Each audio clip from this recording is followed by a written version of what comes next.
नमस्कार दोस्तों, इस समय हमारे साथ मौजूद हैं रागिनी तिवारी जी। आप फाउंडर हैं सामूहिक प्रयास समिति से।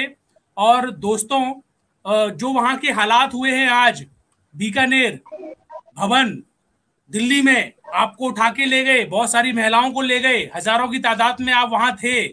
अभी आप कहाँ पर हैं? क्या कैसा प्रारूप था? आपकी क्या मांगे थी?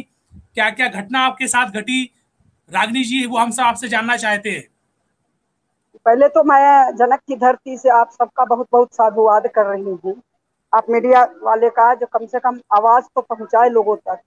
कुछ नहीं, पुलिस तो सुनने को ही तैयार नहीं। मैं अकेली जा रही थी, मेरे साथ काफी महिलाएं थी, सब लोग इधर उधर बैठा था। मैं जब अपनी उतरी, हम 3 महिला थे, हम एक ही जा रहे थे, तो एक महिला पुलिस मुझे रोक दी कि नहीं, आप नहीं जा सकती हैं। मैं पूछी जो क्यों, तो वो बोली जो बस इसी तरह मैं नहीं जाने दूंगा। फिर एसएचओ मुझसे गिर गए। आप लोग को शायद पता नहीं होगा, कल 3 बजे जो 2 बजे मैं मेमोरेंडम दी, उसके बाद से इतना डिप्रेस्ड पुलिस, तिलक एक एक का मैं रिकॉर्डिंग रखी हूँ, तिलक मार्ग थाना, पार्लियामेंट थाना, चाणक्यपुरी थाना, तुगलकाबाद थाना, ऊपर से इतना पुलिस डिप्रेस्ड कर दी थी कल से मुझे फोन कर करके, आप पर ये धाराएं लगेगी, आप पर संगीन अपराध लगेगा, आप पे ये धाराएं लगेगी, आप पे ये धाराएं लगेगी।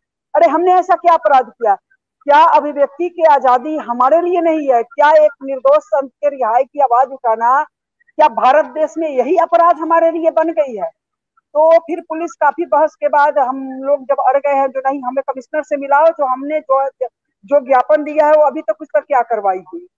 तो अभी हम गेट पर ही थे, तो दुबे जी डीसीपी आए हैं और बोले हैं मैं विलम्ब 1 मिनट के अंदर मैं आपको गिरफ्तार करता हूँ। तो मैं बोली ठीक है, कर लीजिए, डरता कौन है।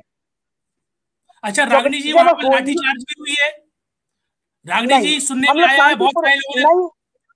हाँ, पुलिस हाथापाई महिला पुलिस की है, लेकिन रामायण में बाबा तुलसी लिए लिखे हैं जो जब जब होई धर्म कर हानि, बढ़े ही असुर अधम अभिमानी, तब तब लिन्न प्रभु विविध शरीरा, हरे हूँ कृपा निधि सज्जन पीरा। जब जब अधर्मी लोग इस तरह हावी हो जाएंगे, शासन प्रशासन, आज मैं आपको बता रही हूँ 65 मुकदमा इमाम बुखारी पर है। शासन प्रशासन में है दम, एक बार तिरछी नजर देख ले, इतनी हिम्मत नहीं है। ये शासन प्रशासन भी, अब कल से जिस तरह फोन आ रही है, तभी मैं कहूं जो हमारे सनातन धर्मी इतने नापुंसक क्यों बनते जा रहे हैं। ये इतना डरा देते हैं ये खाकी वर्दी वाले। जब मेरे जैसी मजबूत महिला इतना डिप्रेस्ड हो गई, इतना डरा देते हैं ये लोग, शर्म भी नहीं आती है, कुछ भी लोग करने को तैयार हो जाते हैं। मैं अच्छा, पूरे अभी भारत अभी के आपको साथ। थाने में रखा गया है? अभी आपको थाने में जी बैठाया जी। गया है इस समय? हाँ अभी आप थाने जी में जी, हैं? बहुत बड़ा। हाँ हाँ, बहुत बड़ा अपराध करके आई हूँ ना। साध की गिरफ्तारी नहीं होगी, मुझे आज तक पता नहीं चला मौलाना साध किस दल का दामाद, क्यों उसको इतनी छूट मिल रही है, क्यों खातिरदारी हो रही है, कहाँ छुपा हुआ है।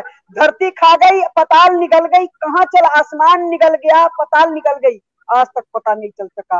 किसान आंदोलन प्रत्यक्ष में आप देखिए, कोरोना की धज्जियां उड़ रही है पुलिस में दम। शाहीन बाग, वहां आप भी देख रहे थे, शासन से लेके पुलिस से लेके प्रशासन से लेके सुप्रीम कोर्ट तक याचना कर रही थी। ये मीडिया के अरे सामने रागिनी मैं कह जी, रही हूँ। जी रागिनी जी, कल कल की घटना है। पॉस्को एक्ट में एक एक्टर पुरी, जी। उसका समर्थन एकता एकता एकता एकता एक्टर्स करते हैं। जिस तरीके से कल उसे बेल दे दी गई, पॉस्को एक्ट उसके ऊपर नहीं, लगा था। आसाराम, और आज आसाराम संदासा राम जी बापू को। बापू को, इस देश में जो रवैया देखा जा रहा है, कोर्ट का नहीं, रवैया न्यायालय देखा की जा रहा धज्जी है। उड़ रही है, न्यायालय की धज्जी उड़ाई जा रही है, विधायिका न्यायपालिका की धज्जियां उड़ाई जा रही है। पोस्को लगा कहाँ है उनपे? अब पोस्को किस बिहार पर आपने लगाया है, जब मेडिकल सिद्ध ही नहीं कर पाया आपने अभी तक, सिर्फ किसी के कह देने से। नहीं नहीं, वो तो हम भी जान रहे हैं किसी, जो किसी बड़े साजिश के तहत सिर्फ धर्मांतर रोकने के लिए। आज केंद्र सरकार से मैं भी मांग कर रही हूँ कि बहुत केस खारिज हुए हैं इस सरकार में, कम से कम अपनी कुंभकर्ण के बाद सबसे ज्यादा अगर निंदा में निद्रा में सोया है, तो वो है भारत का तत्कालिक शासन। नींद ही रागनी नहीं जी, खुल रही है। जी रागनी जी, इस समय मैंने जो जी पहले लाइव चलाया था उसमें बहुत सारे समर्थक जुड़े हुए हैं, और आपके साथ बहुत सारा जन सैलाब जुड़ा हुआ है। आप उनको जी। क्या मार्गदर्शन देना चाहते हैं? लोग बोल रहे पूरे हैं कि भारत आगे की क्या रणनीति होना पूरे चाहिए? आगे की यही रणनीति है। पहले तो हम लोग गुजरात, राजस्थान, जोधपुर जाएंगे, आसाराम बापू से मिलेंगे और गहलोत सरकार से परमिशन मांगने के लिए ही हम पूछने आए थे, जो हमने बार बार परमिशन के लिए अप्लाई कर रहा है। कौन सा दाऊद इब्राहिम से हम मिलने जा रहे हैं? किस बात की डर है सरकार को? क्यों नहीं हमें मिलने दी जा रही है? हम ये प्रदर्शन रोकेंगे नहीं, हम किसी से डरते नहीं है, ये जारी रहेगा। और मैं आप मीडिया के माध्यम से पूरे भारत को कह रही हूँ कि याचना नहीं, अब रण होगा, युद्ध अब भीषण होगा। बापू जी को नहीं छोड़े तो लठ लेके निकलेंगे सड़कों पर, क्योंकि मैं वो नहीं, हम नारी शक्ति है। आप शायद जानते होइएगा कि भारत के देवियों का प्रताप सब जग से न्यारा है। सतियों के सत पर टिका हुआ यह देश हमारा है। यह देश जहां जन्मी सतवंती सावित्री और सीते, गुणवती गौरव की गुणवती गायत्री और गीते। एक तरफ जहां सीता ने अपने पति के कारण जंगल का वास बनाया है, वहीं दूसरे तरफ सावित्री ने तो अपने पति को यमराज के हाथ से छीन लाया है। नर्मदा और अनसुईया से भगवान भी हारे हैं। सतियों के सत पर टिका हुआ यह देश हमारा है। हम वीरांगनाएं बाहर निकले हैं और मैं भारत की सारी वीरांगनाएं महिलाओं से कहना चाह रही हूँ कि आओ बहनों, समय नहीं अब, जागो बहनों, समय नहीं अब, शोभा और श्रृंगार की अब बचाना है हमको। भारत के स्वाभिमान की जान हथेली पर रख करके आ जाओ मैदान में। हे भारत के वीरांगनाओं, अब ये चूल्हा चौका चूड़ी छोड़ के बाहर आओ। और हम बताते हैं, झांसी की रानी, हम बताते हैं, रावण जैसा को मारने के लिए, बड़े बड़े महिषासुर जैसा मर्दन करने के लिए भगवान ने हम नारी का सहारा लिया है। तो ये कलयुग कौन बड़ी चीज है?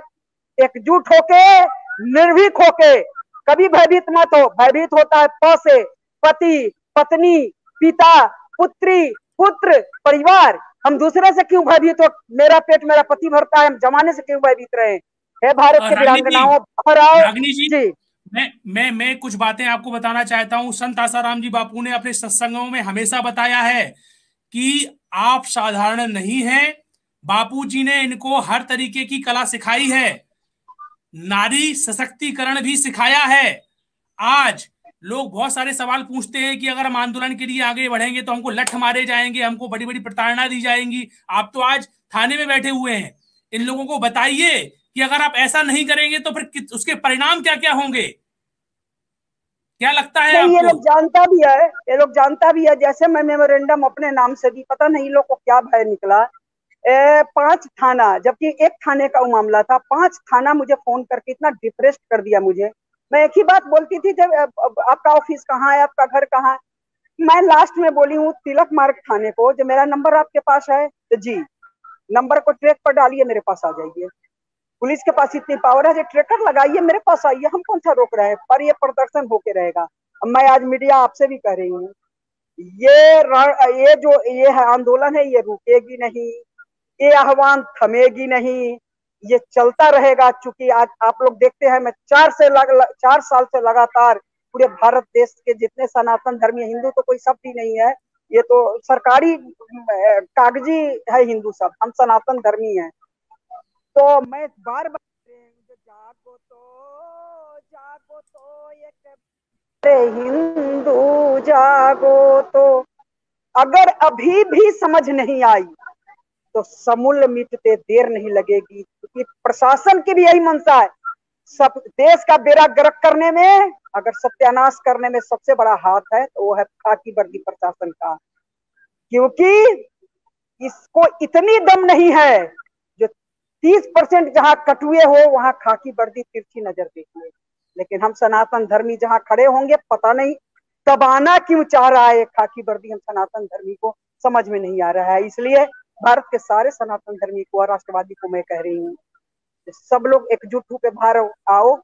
ये नहीं जो आसाराम, निर्दोष आसाराम बापू जय इतने मजबूत व्यक्ति जो स्तंभ थे हमारे, जब उनकी इतनी दुर्दशा हो गई है तो रागिनी तिवारी और तुम्हारी क्या विश्वास है? तुम भी इसी तरह बंद कर दिए जाओगे एक कमरे में, और नीम का धुआं सुलगाएगा प्रशासन और शासन, और तुम्हें वही मार देगा। क्योंकि इतिहास अपने आप को हमेशा दोहराता है, बदलता है तो सिर्फ समय और पात्र। वीर सावरकर वाला दशा आज आसाराम बापू को कर दिया गया है।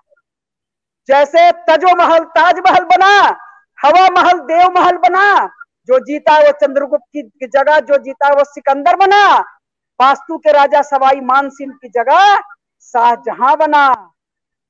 जबरदस्ती बाप बना दिया गया ना। राष्ट्र माता भारत माता है, राष्ट्रपिता को यार समझ में नहीं आता है व्हाट इज दिस।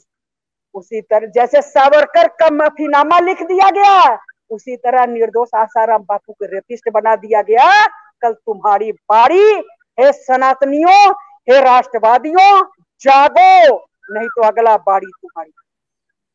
अच्छा रागिनी जी, मेरा एक सवाल है, इन्होंने साजिश करके बापू को आजीवन कारावास तो सुना ही दिया, अब बापू जी को मर्डर प्लान के तहत ये लोग जो इस तरीके से हॉस्पिटल में ट्रीटमेंट दिया जा रहा है, कभी उनको रेमडेसिविर इंजेक्शन लगाए जा रहे हैं, कभी उनको एलोपैथिक दी जा रही है, जबकि उनका शरीर सूट नहीं करता है, वो आयुर्वेदिक ट्रीटमेंट अच्छे से मांग रहे हैं, तो उनको इंजेक्शन लगाए जा रहे हैं। लगता है कि ये लोग मर्डर प्लान के तहत, लगता है उनको वहीं से ही निपटाना चाहते हैं। बिल्कुल बिल्कुल बिल्कुल, ये बहुत बड़ी साजिश, मुझे नहीं पता किसका हाथ है, पर बहुत बड़ी खरियांट एक चली है बापूजी के लिए।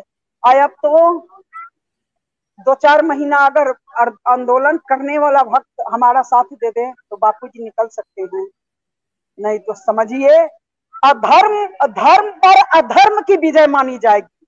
बापूजी के लिए जो ये है, बापू का केस जो है, अधर्म पर अधर्म की विजय। जी जी रागिनी जी, समय हमारे साथ माणिक जी भी इस समय होंगे, माणिक जी से भी मैं बातचीत करना चाहता हूं।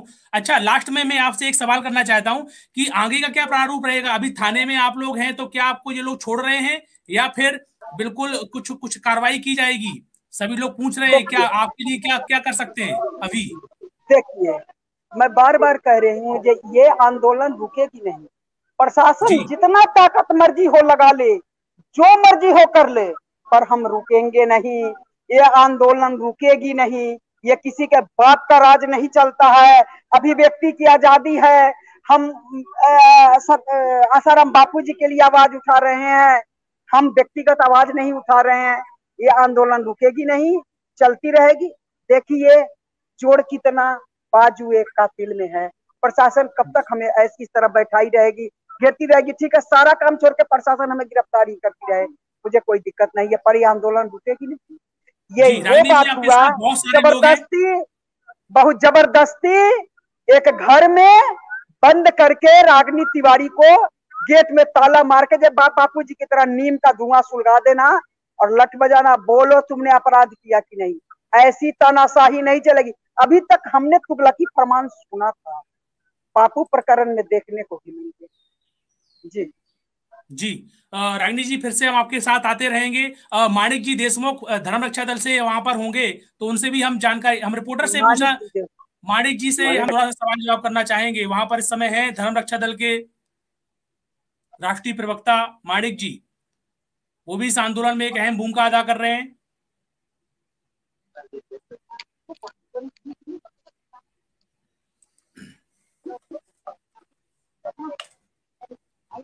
जी माणिक जी, मेरी आवाज आपको आ रही जी है? जी, हाँ आ रही आवाज आ रही है। आज की क्या भूमिका बनी, क्या प्रारूप रहा, और इस प्रारूप को आप कहां तक ले जाना ऐसा चाहते है हैं? ऐसा बोले। है कल पार्लियामेंट थाने में दीदी ने सूचना पत्र दिया था, और पूरा पुलिस प्रशासन यहाँ तक 10-10 थाने का और बड़े बड़े अधिकारी सब दीदी को बहुत ये किए, टॉर्चर किए एक तरीके से कि आपके ऊपर ये धारा लग जाएगी, आपके ऊपर वो धारा लग जाएगी, और पेंडेमिक में कर नहीं सकते आप। लेकिन हम लोग ने, क्योंकि पिछली बार भी जो ज्ञापन दिया था वो भी मना किया गया था, लेकिन हम जब अड़ गए तब जाके उन्होंने ज्ञापन देने दिया, और हमारा पूरा 2 घंटा प्रदर्शन हुआ था। सीएम गहलोत को ज्ञापन दिया गया था, राजस्थान के मुख्यमंत्री को और गुजरात के मुख्यमंत्री को, अभी कुछ दिनों पहले ही। लेकिन अच्छा, उनके द्वारा ज्ञापन में आपने क्या मांग की है? ज्ञापन में हमने मांग की है कि एक प्रतिनिधि मंडल को, साधु संतों के, हिंदू संगठनों के प्रतिनिधि मंडल को बापूजी से मुलाकात के लिए सुनिश्चित किया जाए राजस्थान सरकार के द्वारा, ताकि बापूजी का इलाज ठीक हो रहा है या नहीं, उनकी चिकित्सा उचित हो रही है या नहीं, इसकी जानकारी मिलनी चाहिए हिंदू जनता को। जी। और और जब जब सीएम गहलोत के द्वारा कोई रिस्पांस नहीं दिया गया, तो फिर आज जो है हमारा शांतिपूर्ण प्रदर्शन भी ये लोग ने रोकने की पूरी कोशिश की। 2-2, 3-3, 4-4 बसें, इतनी फोर्स थी कि वहां जो पब्लिक आई थी उन लोगों को जो है वहां खड़े नहीं रहने दिया गया। बाद में जब दीदी आई और उन्होंने जब पुलिस से बहस की, रास्ता जाम किया, तब जाके वो अधिकारियों ने कहा ठीक है आप अपना धरना प्रदर्शन कर सकते हैं, आप ज्ञापन दे सकते हैं। लेकिन बार बार रिक्वेस्ट किया गया आप ज्ञापन दे सकते हैं, आप धरना प्रदर्शन कर सकते हैं, लेकिन दीदी ने कहा कि जब तक सीएम गहलोत से बात नहीं हो जाएगी तब तक हम यहाँ से हटेंगे नहीं, और ये धरना प्रदर्शन नहीं, अब तो सीएम गहलोत से बात करके जाएंगे। तब पुलिस वालों ने जो है सबको गिरफ्तार करके अभी मंदिर मार्ग थाने में ले आए हैं। और यहाँ पर पुलिस अधिकारियों ने जो 50-60 जो लोग गिरफ्तार हुए हैं, और हजारों हजार पब्लिक आई हुई है, और वो जो है पूरी पब्लिक यहाँ आने के लिए तैयार थी मंदिर मार्ग थाने में। फिर जब इन पे दबाव बना तो दीदी ने कहा कि जब तक सीएम गहलोत से बात नहीं होगी हम यहाँ से जाएंगे नहीं मंदिर मार्ग थाने से। और अधिकारियों ने कहा कि जितने भी लोग हैं उनका एक फॉर्म भर के और फिर हम सीएम गहलोत से अभी ये आपकी बात करवाने की पूरी व्यवस्था कर रहे हैं, और आपकी बात सीएम गहलोत तक पहुंचा दी गई। आगे की आपकी क्या रणनीति है? आप किस तरीके का और प्रयास करेंगे? इस अभी पूरे देश भर में आंदोलन होने की संभावनाएं चल रही हैं।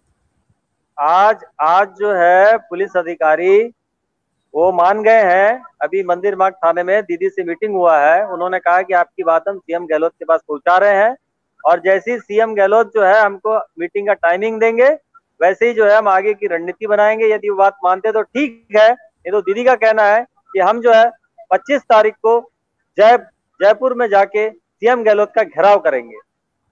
जी माणे जी, बहुत बहुत धन्यवाद, आपने कीमती समय दिया जी, और आगे का प्रयास जारी रखिए। बहुत सारे देश के सभी लोग आपसे जुड़े हुए हैं और आपको साधुवाद कर रहे हैं, बहुत बहुत धन्यवाद कर रहे हैं। आपके आंदोलन से जुड़ने के लिए भी सब तैयार हैं। दीदी ने जानबूझकर ज्ञापन नहीं दिया, बहुत रिक्वेस्ट करते रहे, बोले ज्ञापन नहीं, पहले बात कराओ उससे सीएम से, उसके बाद में ज्ञापन दिया जाएगा। धरना प्रदर्शन पहले तो अलाउ नहीं कर रहे थे, फिर जब दीदी ने जब पुलिस वालों की पूरी उनको बताया कि तुम लोग जो है कैसा अन्याय कर रहे हो, उनसे बहुत बहसबाजी हुई, तब जाके वो लोग तैयार हुए और रिक्वेस्ट करते रहे। लेकिन दीदी ने कहा पहले बात होगी उसके बाद में अब कुछ आगे काम होगा। अच्छा, अगर आगे कोई प्रोसेस होती है और आपको अगर ऐसा लगता है कि हमको ये बातें समाज को रखना चाहिए तो आप हमारे साथ जुड़ सकते हैं और हम लाइव में ये बातें सब शेयर कर सकते हैं। दोस्तों, आंदोलन चल रहा है और जिस तरीके से प्रारूप रखा गया है, और इस समय रागिनी जी से सामूहिक प्रयास जो मंच है उसके फाउंडर हैं, और उनकी तरफ से बड़े पैमाने पर जो आह्वान पूरे देश भर में किया जा रहा है, तो आप लोग भी। अच्छा माणे जी, मैं एक सलाह और लेना चाहता हूँ, जो लोग अपने अपने राज्यों में हैं वो लोग भी इस तरीके की प्रोसेस कुछ करना चाहें तो उनको आप क्या संदेश देना चाहेंगे? हमारा ये संदेश है कि सबसे पहले साधक लोग भ्रमित होना बंद करें। यहाँ पे आज भी किसी ने भ्रम फैलाया, जबकि उस पे मोबाइल नंबर दिए हुए हैं स्पष्ट और टाइमिंग दिया हुआ है स्पष्ट, और उसके बाद में जो है उसके बाद भी भ्रम फैलाने की कोशिश की गई। और साधक यदि एकजुट हो जाए तो दीदी ने कहा है कि कोई ताकत नहीं है जो बापूजी को जेल में रख सके, क्योंकि सारे सबूत हमने दे दिए हैं, हमने ज्ञापन में ऑलरेडी सबूत दे दिए हैं। जो एक देशद्रोहियों का गिरोह है, जो वकीलों का, जो न्यायाधीशों का और जो राजनेताओं का जो गिरोह है, उसको हमने बेनकाब कर दिया है। और जो देशभक्त संगठन है, जो देशभक्त वकील है, उनका कहना है कि सरकार की ताकत नहीं है कि वो केस चलाए, ये फर्जी केस उनको खारिज करना पड़ेगा। और ये जैसी मीडिया में ये जाएंगे सबूत, ये सबूत जैसी मीडिया में जाएंगे आप देखना कि ये इनकी ताकत नहीं है कि ये झूठा केस चला सके। अच्छा माणे जी, एक सवाल सबसे महत्वपूर्ण आ रहा है कि अभी इस समय आपके साथ ना कोई मीडिया है, स्ट्रीम मीडिया भी आपके साथ नहीं है, और आप जो करने वाले हैं एक आंदोलन, ये सरकारों के ऊपर एक बहुत बड़ा दबाव पड़ेगा। कम से कम 50 मीडिया आया था, कम से कम 50 मीडिया आया था, लेकिन पुलिस वालों ने उनको हटा दिया पहले ही, और इतनी फोर्स आई हुई थी, मीडिया को कवरेज करने नहीं दिया गया। आपका आंदोलन कहीं सरकार के ऊपर हावी तो होकर कहीं बहुत बड़ा प्रारूप तो नहीं बन जाएगा? काफी लोग सवाल कर रहे हैं, इसका साइड इफेक्ट संतासाराम जी आपको ऊपर तो नहीं जाएगा? जी, इसमें साइड इफेक्ट की कोई बात ही नहीं है, क्योंकि पहले भी ये 7-8 साल बीत चुके हैं और हमने कम से कम 10-12 सालों में कम से कम 12 मुकदमे जो कि झूठे फंसाए गए, स्वामी चिन्मयानंद का मामला हो, चाहे स्वामी दाती महाराज का मामला हो, चाहे गायत्री परिवार के प्रणव पंड्या जी का मामला हो, हिंदू संगठन जब सामने हुए तभी उनकी गिरफ्तारी रुकी, नहीं तो अगला टारगेट सीएम योगी थे, और ये हमने कह दिया था कि गिरफ्तारी नहीं हो सकती जब तक मेडिकल एविडेंस नहीं है। कानून ये कहता है कि गिरफ्तारी नहीं कर सकते आप। और हम आईओ के खिलाफ में क्राइम ब्रांच में गए और हमने कहा कि यदि आप झूठी कार्रवाई करोगे, यदि आप कानून का उल्लंघन करोगे, यदि आप संविधान का उल्लंघन करोगे, तो आपके खिलाफ ये मुकदमा करेंगे। और इन भ्रष्टाचार न्यायाधीशों की, ये जो देशद्रोही न्यायाधीशों का गिरोह है, इसको फांसी पर चढ़ाने के लिए हम 10 साल से आंदोलन कर रहे हैं। इनकी पूरी जब मानिक जी, अभी जो बापूजी को जिस तरीके से एम्स में इन्होंने भर्ती करके रखा हुआ है और इंजेक्शन लगाना, रेमडेसिविर जैसे तमाम प्रकार की साइड इफेक्ट वाली मेडिसिन उनको देना, तो उसके लिए आपकी क्या योजना है? देखिए, ये जो इन्होंने जो ज्यादती की है, इन्होंने बापूजी का इलाज जो है मनमाने तरीके से किया है। बापूजी ने कहा था कि हमें आयुर्वेदिक चाहिए, लेकिन इन्होंने एलोपैथिक किया है। और रागिनी तिवारी जी और हिंदू संगठनों का मानना है कि बापूजी को जान से मारने की कोशिश की जा रही है। वो ताकतें जो देश में गृह युद्ध फैलाती रही है आज तक, हमने उनको रोका है। इस बार भी उनका गृह युद्ध फैलाने का पूरा प्लान है, और वो बापूजी के साधकों को इतना दबाना चाहते हैं कि वो उग्र हो जाए और हिंसक हो जाए। ये सरकार को हमने समझा दिया है, पुलिस अधिकारी को ये समझा दिया है कि आप इनको दबाए ना, इनको अपनी बात को रखने का पूरा अधिकार है, और आप जो है इन पर जाति न करें। और ये जो देशद्रोही ताकतें हैं, जो गृह युद्ध फैलाना चाहती है देश के अंदर, जो धर्मांतरण करने वाली ताकतें हैं, वही ताकतें जो स्वामी लक्ष्मणानंद की जिन्होंने हत्या की, जिन्होंने पालघर में 2 साधुओं को पीट पीट के मार डाला, हमने पूरा का पूरा जो है डिटेल सबूत सरकार को दे दिया है, और गुजरात सरकार को। इसके बाद में उनको समझ में आ जाएगा कि ये केस चलाना मतलब, वो जानते हैं इस बात को कि ये केस चलाने का मतलब क्या होगा आगे।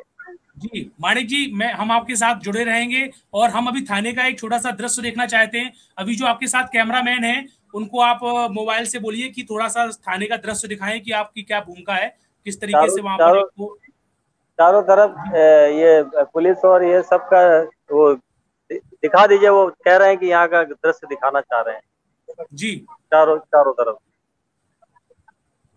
चारों तरफ दिखा दीजिए, ऊपर भी नीचे भी सब बिल्डिंग।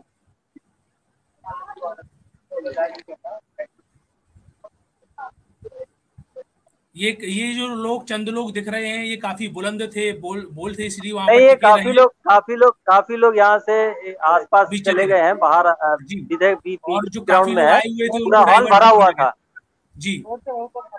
हाँ, आप जो हजारों की पब्लिक में आई, हजारों लोग पूरे देश से।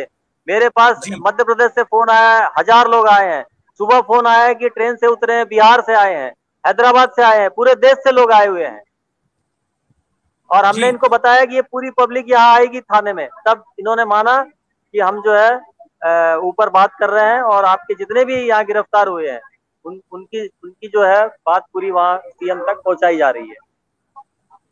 दोस्तों, ये तमाम प्रकार की घटनाओं को हम आपको स्पष्ट रूप से दिखाते रहेंगे, और हमारे दर्शक जुड़े हुए हैं आपसे। और जिस तरीके का प्लान आगे, जिस तरीके का जो प्रोसेस होगी, अत्याचार की जो पराकाष्ठाएं लोगों के ऊपर भी ढाई जाएंगी, या फिर जैसे जैसे देश में जो हालात बनेंगे, वो हम आपसे उनका रूबरू कराते रहेंगे। अब हमें दीजिए इजाजत। नमस्कार।